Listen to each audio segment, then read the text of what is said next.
بسم الله الرحمن الرحيم.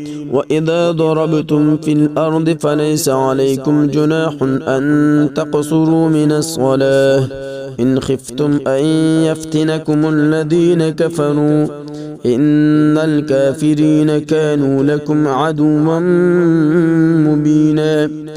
وإذا كنت فيهم فأقمت لهم الصلاة فلتقم طائفة منهم معك وليأخذوا أسلحتهم فإذا سجدوا فليكونوا من ورائكم ولتأت طائفة أخرى لم يصلوا فليصلوا معك وليأخذوا حذرهم وأسلحتهم ود الذين كفروا لو تغفلون عن أسلحتكم وأمتعتكم فيميلون عليكم ميلة واحدة ولا جناح عليكم إن كان بكم أذى من مطر أو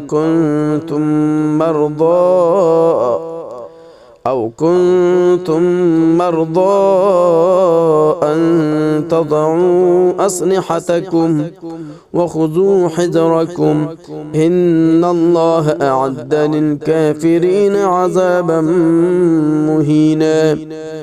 فإذا قضيتم الصلاة فاذكروا الله قياما وقعودا وعلى جنوبكم فإذا اطمأننتم فأقيموا الصلاة إن الصلاة كانت على المؤمنين كتابا موقوتا. ولا تهنوا في ابتغاء